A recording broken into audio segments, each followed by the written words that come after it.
Hello. Welcome to Market Discussion of the Day. Today, December 5th, 2025. Friday ആണ്, weekend ആണ്. So weekend market ഡിസ്കഷനിലോട്ട് പോകുന്നതിന് മുന്നേ ആയിട്ട് വളരെ ഇമ്പോർട്ടൻ്റ് ആയിട്ടുള്ള കാര്യം, നമ്മളുടെ ഫ്രീ ആയിട്ടുള്ള ഫോറക്സ് ട്രേഡിംഗ് കോഴ്സ് ഞാൻ യൂട്യൂബിൽ ചെയ്തിട്ടുണ്ട്. എന്താ പറയുക, ആദ്യത്തെ 2 എപ്പിസോഡ്സാണ് ചെയ്തിട്ടുള്ളത്. ഫ്രീ ആയിട്ട് ഫോറക്സ് ട്രേഡിംഗ് പഠിക്കണം എന്നുള്ള എല്ലാ ആൾക്കാർക്കും എൻ്റെ ഡിസ്ക്രിപ്ഷൻ ബോക്സിൽ ഞാൻ ലിങ്ക് കൊടുത്തിട്ടുണ്ട്. അത് ത്രൂ നിങ്ങൾക്ക് കാണാവുന്നതാണ്. ഉറപ്പായിട്ടും കണ്ടിട്ട് അഭിപ്രായങ്ങൾ പറയുക. കൂടുതൽ ആൾക്കാരിലോട്ട് ഫോറക്സ് ട്രേഡിംഗ് പഠിക്കണം എന്നുള്ള നിങ്ങളുടെ സുഹൃത്തുക്കളിലോട്ട് ഈ ഒരു വീഡിയോ എത്തിക്കണം എന്നുള്ളതിൻ്റെ ഒരു റിക്വസ്റ്റ് മാത്രമാണ്. Okay, so coming to market discussion, coming to fundamental side. So ഇന്ന് നമുക്ക് പ്രത്യേകിച്ച് വലിയ ന്യൂസുകളൊന്നും ഇല്ലാത്ത ദിവസമാണ് എന്നുള്ളൊരു കാര്യം നമ്മൾ നേരത്തെ പറഞ്ഞിട്ടുണ്ടായിരുന്നല്ലേ. സോ ഇന്ന് നമുക്ക് കോർ PCE പ്രൈസ് ഇൻഡെക്സ് എന്ന് പറയുന്ന ഒരു ന്യൂസ് 3 മണിക്ക് UK ടൈമിംഗ് 3 മണിക്ക് വരുന്ന ഒരേ ഒരു ന്യൂസാണ് കലണ്ടർ ബേസ് ചെയ്തിട്ടുള്ളത് എന്നുള്ളൊരു കാര്യം കൂടെ മനസ്സിലാക്കി പോവുക. ഓക്കെ, സോ ഇതൊരു ഡയറക്ഷണൽ ചേഞ്ച് ഒന്നും ഉണ്ടാക്കാനായിട്ടുള്ള പോസിബിലിറ്റി ഉള്ളൊരു ന്യൂസ് അല്ല എന്നുള്ളൊരു കാര്യം കൂടെ മനസ്സിലാക്കി പോവുക എന്നുള്ളൊരു കാര്യമാണ് എനിക്ക് ഫസ്റ്റ് ഓഫ് ഓൾ പറഞ്ഞു പോകാനായിട്ടുള്ളത്. Okay, so coming to market discussion, coming to technical സൈഡിൽ പോകുന്നതിന് മുന്നേ ആയിട്ട് നമുക്ക് വളരെ ഇമ്പോർട്ടൻ്റ് ആയിട്ടുള്ള കാര്യം, ഉറപ്പായിട്ടും ഈ ഒരു വീക്കിൽ നമുക്ക് റഷ്യയും US തമ്മിലുള്ള ഒരു മീറ്റിംഗ് നടന്നിട്ടുണ്ടായിരുന്നു. ഓക്കെ, ആ മീറ്റിങ്ങിന് പ്രോപ്പറായിട്ടുള്ളൊരു എന്താ പറയുക, ഒരു പീസ് ഡീൽ വന്നിട്ടില്ല. റഷ്യ ഉക്രൈൻ വാറിനെ സംബന്ധിക്കുന്ന മീറ്റിംഗ് ആയിരുന്നു അത്. ഒരു പ്രോപ്പറായിട്ടൊരു പീസ് ഡീൽ വന്നിട്ടില്ല എന്നുള്ളൊരു കാര്യം മനസ്സിലാക്കുക. അതുകൊണ്ടിട്ട് തന്നെ അതിൻ്റെ പ്രഷർ ഗോൾഡിൽ ഉണ്ടാകും എന്നുള്ളൊരു കാര്യം മനസ്സിലാക്കി തന്നെ പോവുക. ഓക്കെ, വീണ്ടും ഗോൾഡ് ഒരു സേഫ് ഹെവനായിട്ട് മുകളിലോട്ട് തന്നെ പോകും. അതൊരു പീസ് ഡീലിൽ വന്നിട്ടുണ്ടായിരുന്നെങ്കിൽ ഗോൾഡ് ഇപ്പം 4221 നിൽക്കൂല കേട്ടോ. മാർക്കറ്റൊക്കെ ഓടിയേനായിരുന്നു.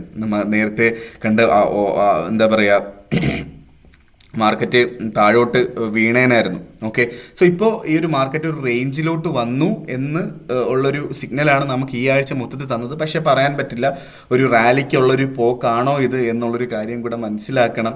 ഓക്കെ, 4220 എന്ന് പറയുന്നൊരു നല്ലൊരു സപ്പോർട്ടായിട്ട്, 4180 ആക്ച്വലി ഗോൾഡിലുള്ളൊരു പ്രോപ്പറായിട്ടുള്ളൊരു സപ്പോർട്ടായിട്ട് ആക്ട് ചെയ്യുന്നത് എന്നുള്ളൊരു കാര്യം കൂടെ ഞാൻ എടുത്ത് പറഞ്ഞു പോവുകയാണ്. സോ നമുക്ക് എന്തായാലും ഗോൾഡിൽ പറഞ്ഞു തുടങ്ങിയത് കൊണ്ടിട്ട് തന്നെ നമുക്ക് ഗോൾഡിൽ നിന്ന് തുടങ്ങാം.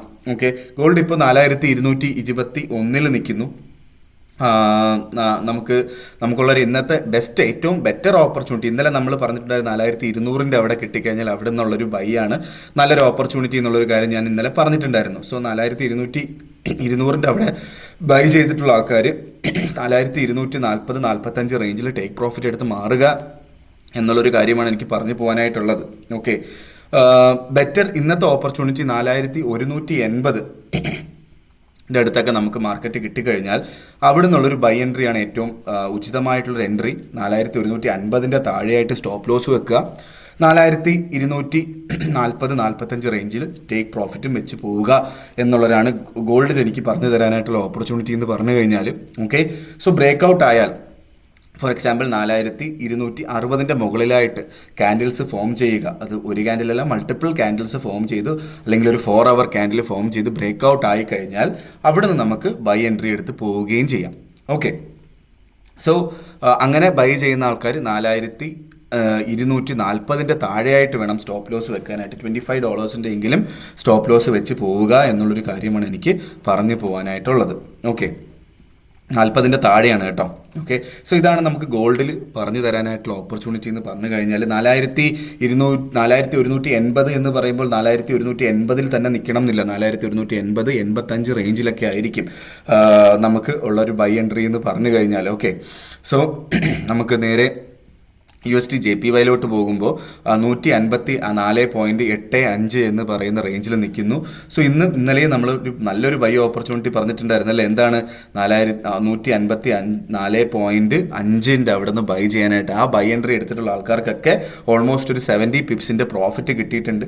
ആ പ്രോഫിറ്റ് എടുത്ത് മാറുക. കാരണം നമ്മൾ ഇന്നലെ വെച്ച 154.5 നമ്മൾ വെച്ച ബൈ എൻട്രിയുടെ സ്റ്റോപ്പ് ലോസ് ഞാൻ വെക്കാൻ പറഞ്ഞത് 154.2 സ്റ്റോപ്പ് ലോസ് വെക്കാൻ പറഞ്ഞത്. അപ്പോൾ $30 സ്റ്റോപ്പ് ലോസ് ആണെങ്കിൽ നമുക്കൊരു 30 പിപ്പിൻ്റെ സ്റ്റോപ്പ് ലോസ് ആണെങ്കിൽ നമുക്കൊരു എന്താ പറയുക, ഒരു 60 പിപ്പിൻ്റെ ടേക്ക് പ്രോഫിറ്റ് അത് അവിടെ കിട്ടിയിട്ടുണ്ട്. ഓക്കെ, സോ അത് എടുത്ത് പോയിട്ടുണ്ട് എന്നുള്ളതാണ് എൻ്റെ ഒരു വിശ്വാസം. അല്ലെങ്കിൽ ഒരു 1:1.5 ആണെങ്കിൽ ഒരു 45 പിപ്പിൻ്റെ ടേക്ക് പ്രോഫിറ്റാണ് നമ്മൾ വെക്കേണ്ടത്. സോ അത് കിട്ടിയിട്ടുണ്ട് എന്നുള്ളതാണ് എൻ്റെ ഒരു വിശ്വാസം. സോ ഇന്ന് നമുക്ക് സെയിം ഓപ്പർച്യൂണിറ്റിയാണ് പറയാനായിട്ടുള്ളത്. ഒന്നെങ്കിൽ 154. ഫൈവിൻ്റെ അടുത്ത് വീണ്ടും കിട്ടിക്കഴിഞ്ഞാൽ ഉറപ്പായിട്ടും വീണ്ടും ഒന്നുകൂടെ മാർക്കറ്റ് വന്നിട്ടുണ്ട്. സോ ഇനി അവിടെ ബൈ ചെയ്യണോ എൻ്റെ അടുത്ത് ചോദിച്ചാൽ എനിക്ക് ഇന്ന് റെക്കമെൻഡേഷൻ ഇല്ല 154.5 അവിടെ നിന്ന് ബൈ ചെയ്യാനായിട്ട്. ഇന്ന് എൻ്റെ റെക്കമെൻഡേഷൻ 154.10 154 റേഞ്ചിൽ കിട്ടിക്കഴിഞ്ഞാൽ അവിടെ നിന്ന് ബൈ ചെയ്യണം എന്നുള്ളതാണ് എൻ്റെ ഒരു റെക്കമെൻഡേഷൻ. 153.30 താഴെയായിട്ട് സ്റ്റോപ്പ് ലോസ് വെക്കണം. 53.40 താഴെയായിട്ട് സ്റ്റോപ്പ് ലോസ് വെക്കണം എന്നുള്ളൊരു കാര്യം നിർബന്ധമായിട്ടും പാലിച്ച് പോവുകയും ചെയ്യണം. ഓക്കെ, സോ ഉറപ്പായിട്ടും നമ്മളുടെ പൊളിറ്റിക്കൽ സൈഡിൽ നിന്ന് നമ്മളുടെ USD/JPY bank of Japan interest rate കൂട്ടാനായിട്ടുള്ളൊരു പോസിബിലിറ്റിയുടെ ന്യൂസ് നമുക്ക് ഡിസംബർ 1 വന്നിട്ടുണ്ടായിരുന്നു. ബാങ്ക് ഓഫ് ജപ്പാൻ്റെ ഇൻട്രസ്റ്റ് റേറ്റ് ഡിസംബർ 18, 19 തീയതികളിലായിരിക്കും വരുന്നത്. സോ അപ്പോൾ ഇൻട്രസ്റ്റ് റേറ്റ് കൂട്ടിക്കഴിഞ്ഞാൽ ഉറപ്പായിട്ടും എന്ത് സംഭവിക്കും? 0.5 നിന്ന് 0.75% ആയിട്ട് കൂട്ടാനായിട്ടാണ് പോസിബിലിറ്റി ഉള്ളത് കൂട്ടുന്നെങ്കിൽ. അങ്ങനെയാണെങ്കിൽ USD/JPY താഴോട്ട് പോകാൻ ഉള്ള പോസിബിലിറ്റിയാണ് കൂടുതലുള്ളത് എന്നുള്ളൊരു കാര്യം കൂടെ മനസ്സിലാക്കി വേണം ട്രേഡ് എടുക്കാൻ. അതുകൊണ്ടിട്ട് തന്നെ ഇന്നൊന്നും അതിനെ അഫക്റ്റ് ചെയ്യത്തില്ല എന്നുള്ളതാണ് എൻ്റെ വിശ്വാസം. ഇന്നത്തെ ഒരു റേഞ്ച് നോക്കിക്കഴിഞ്ഞാൽ മാക്സിമം 154 to 155 റേഞ്ചിലൊക്കെ നിൽക്കാനായിട്ടുള്ള പോസിബിലിറ്റിയെ മാർക്കറ്റ് കാണിക്കുന്നുള്ളൂ. ഓക്കെ, സോ അതുകൊണ്ടിട്ട് തന്നെ സ്റ്റോപ്പ് ലോസ് ഇല്ലാതെ ചെയ്യാതിരിക്കുക. ഉറപ്പായിട്ടും 154.1 ബൈ ചെയ്യുന്ന ആൾക്കാർ 153.40 താഴെയായിട്ട് സ്റ്റോപ്പ് ലോസ് വെക്കണം എന്നുള്ളൊരു കാര്യം ഞാൻ എടുത്ത് ഓർമ്മിപ്പിച്ച് പോവുകയാണ് നമ്മളുടെ JPYയുടെ കാര്യത്തിൽ. ഓക്കെ, സോ നേരെ നമ്മൾ GBPയിലോട്ട് വരാം, യൂറോയിലോട്ട് വരാം. യൂറോ ഇപ്പോൾ 1.1652 നിൽക്കുന്നു. ഓക്കെ, സോ യൂറോയിൽ ഇന്നലെ നല്ല രീതിയിൽ മുകളിലോട്ട് 1.1680 വരെയൊക്കെ മാർക്കറ്റ് പോയിട്ടുണ്ടായിരുന്നു. ഇന്നും 1.1600 1.1610 അവിടെയൊക്കെ കിട്ടിക്കഴിഞ്ഞാൽ ബൈ ചെയ്ത് മുന്നോട്ട് പോവുകയും ചെയ്യാം. ഓക്കെ, സോ അങ്ങനെ ബൈ ചെയ്യുന്ന ആൾക്കാർ ടൈറ്റായിട്ട് സ്റ്റോപ്പ് ലോസ് വെച്ചാൽ മതിയാവും. 1.1580 താഴെയായിട്ട് സ്റ്റോപ്പ് ലോസ് വെച്ചാൽ മതിയാവും. ഒരു 30 to 40 പിപ്സിൻ്റെ സ്റ്റോപ്പ് ലോസ് വെച്ച് ഒരു 60 to 70 പിപ്സിൻ്റെ ടേക്ക് പ്രോഫിറ്റ് വെച്ച് മാറുകയും ചെയ്യുക എന്നുള്ളൊരു കാര്യമാണ് എനിക്ക് യൂറോയിൽ പറഞ്ഞു പോകാനായിട്ടുള്ളത്. യൂറോ ബാക്കി എല്ലാ രീതിയിലും അപ് ട്രെൻഡ് തന്നെയാണ്.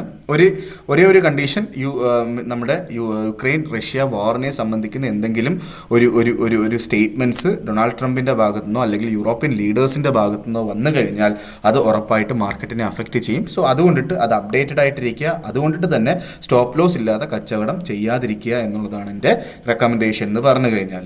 ഓക്കെ, സോ നേരെ നമ്മുടെ GBPയിലോട്ട് വരുമ്പം 1.3347 നിൽക്കുന്നു. ഇന്നത്തെ GBPയിലെ റേഞ്ച് എന്ന് പറഞ്ഞു കഴിഞ്ഞാൽ ഇന്ന് താഴോട്ട് വന്നപ്പോൾ 1.3320 വരെയൊക്കെയാണ് മാർക്കറ്റ് വന്നിട്ടുള്ളത്, ബോഡി വന്നിട്ടുള്ളത്. ഓക്കെ, സോ നമുക്ക് അതേ റേഞ്ച് 1.3320 അവിടെ നിന്നുള്ളൊരു ബൈ എൻട്രി ആണ് എനിക്ക് നിങ്ങൾക്ക് റെക്കമെൻഡ് ചെയ്ത് തരാനായിട്ടുള്ളത്. 1.3320 അവിടെ നിന്ന് ബൈ ചെയ്യുന്ന ആൾക്കാർ 1.3180 താഴെയായിട്ട്, ഓക്കെ, 3180 താഴെയായിട്ട് സ്റ്റോപ്പ് ലോസ് വെക്കണം എന്നുള്ളതാണ് എൻ്റെ റെക്കമെൻഡേഷൻ. അങ്ങനെ വരുമ്പോൾ നമുക്കൊരു 50 പിപ്സിൻ്റെ സ്റ്റോപ്പ് ലോസും നമുക്കൊരു 75 പിപ്സിൻ്റെ ടേക്ക് പ്രോഫിറ്റും വെച്ച് പോവുകയും ചെയ്യാം എന്നുള്ളൊരു കാര്യമാണ് എനിക്ക് പറഞ്ഞു പോകാനായിട്ടുള്ളത്. ഉറപ്പായിട്ടും നിങ്ങൾ ട്രേഡ് ചെയ്യുമ്പോൾ നിങ്ങൾക്ക് ലോങ്ങർ ടേമിൽ കുറേ കാലമായിട്ട് ഓരോ ആൾക്കാരുടെ ട്രേഡിംഗ് മെത്തേഡ്സ് ആണ് കേട്ടോ. ചിലപ്പോൾ ഒരാൾ സ്വിംഗ് ട്രേഡിംഗ് ആയിരിക്കും ചെയ്യുന്നത് കുറേ കാലത്തേക്ക്. കുറേ ആൾക്കാർക്ക് എനിക്കറിയാം 1.300 അവിടെ നിന്നൊക്കെ ബൈ ചെയ്തിട്ടുള്ള ആൾക്കാർ ഇപ്പോഴും ഹോൾഡ് ചെയ്യുന്നത്. അത് നല്ല കാര്യം തന്നെയാണ്. ഓക്കെ, പക്ഷേ പല ആൾക്കാർക്കും അത് ചെയ്യാൻ പറ്റാറില്ല. നമ്മുടെ ഇമോഷൻസ് നമ്മളെ അതിനെ അനുവദിക്കാറില്ല.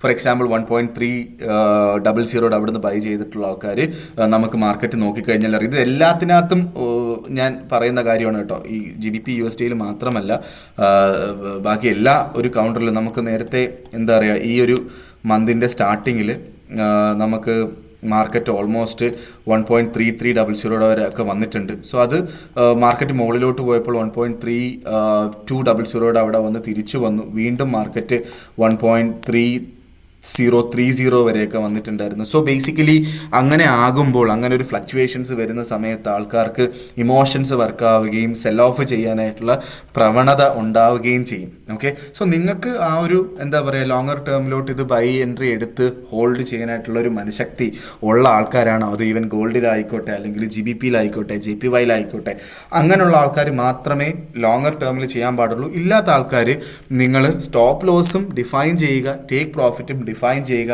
1:1.5 റേഷ്യോയിൽ ഡിസിപ്ലിൻഡ് ആയിട്ട് മുന്നോട്ട് പോയി കഴിഞ്ഞാൽ ഉറപ്പായിട്ടും നിങ്ങൾക്കൊരു ലോങ്ങർ ടേമിൽ നല്ലൊരു ട്രേഡറായിട്ട് മാറാനായിട്ട് സാധിക്കും എന്നുള്ളതാണ് അതിൻ്റെ അഡ്വാൻറ്റേജ്. ഓക്കെ, സോ അങ്ങനത്തുള്ള ആൾക്കാർ അങ്ങനെ തന്നെ ചെയ്തു പോവുക. സ്റ്റോപ്പ് ലോസും ഡിഫൈൻ ചെയ്യുക, ടേക്ക് പ്രോഫിറ്റും ഡിഫൈൻ ചെയ്യുക എന്നുള്ളതാണ് എനിക്ക് നിങ്ങൾക്ക് പറഞ്ഞു തരാനായിട്ടുള്ള ഏറ്റവും ഇമ്പോർട്ടൻ്റ് ആയിട്ടുള്ള കാര്യം എന്ന് പറഞ്ഞുകൊണ്ട് ഇന്നത്തെ ദിവസത്തെ മാർക്കറ്റ് ഡിസ്കഷൻ ഞാൻ കൺക്ലൂഡ് ചെയ്യാണ്. നമുക്ക് ഉറപ്പായിട്ടും നിങ്ങൾ എന്താ പറയുക, വീഡിയോ കാണുക, നമ്മളുടെ യൂട്യൂബിൽ നമ്മൾ ഇട്ടിട്ടുള്ള വീഡിയോ കാണുക. ഉറപ്പായിട്ടും ബാക്കിയുള്ള വീഡിയോസ് നമ്മൾ ഈ ഒരു വീക്കെൻഡിലോടെ നമ്മൾ ബാക്കിയുള്ള വീഡിയോസ് നമ്മൾ ഇടുന്നതായിരിക്കും എന്ന് ഒന്നും കൂടെ ഓർമ്മിപ്പിച്ചുകൊണ്ട് ഞാൻ ഇന്നത്തെ ദിവസത്തെ മാർക്കറ്റ് ഡിസ്കഷൻ കൺക്ലൂഡ് ചെയ്യാണ്. സോ ഇവിടുത്തെ ലൈറ്റ് പോയി കേട്ടോ, അതാണ് പെട്ടെന്നൊരു ലൈറ്റ് താന്നു പോയത് കേട്ടോ. സോ എന്തായാലും ഞാനത് ഓണാക്കാൻ നിൽക്കുന്നില്ല. സോ ബേസിക്കലി ഇതാണ് എനിക്ക് പറഞ്ഞു പോകാനായിട്ടുള്ള കാര്യങ്ങൾ. സോ ബേസിക്കലി ഇതാണ് എനിക്ക് ഈ ആഴ്ച പറഞ്ഞു തരാനായിട്ടുള്ള കാര്യങ്ങളും അടുത്ത ആഴ്ചത്തെ റേഞ്ചുകളും കാര്യങ്ങളുമായിട്ട് നമുക്ക് വീക്കെൻഡിൽ പറ്റുവാണെങ്കിൽ നമുക്ക് മീറ്റ് ചെയ്യാം, ഇല്ലാന്നുണ്ടെങ്കിൽ നമുക്ക് തിങ്കളാഴ്ച നമുക്ക് മീറ്റ് ചെയ്യണം എന്ന് പറഞ്ഞുകൊണ്ട് ഞാൻ ഇന്നത്തെ ദിവസത്തെ മാർക്കറ്റ് ഡിസ്കഷൻ കൺക്ലൂഡ് ചെയ്യാണ്. മാർക്കറ്റ് ഡിസ്കഷനായിട്ട് നമ്മൾ വീക്കെൻഡ് അല്ലെങ്കിൽ തിങ്കളാഴ്ച കാണുന്നത് വരെ എല്ലാവർക്കും ഗുഡ് ബൈ.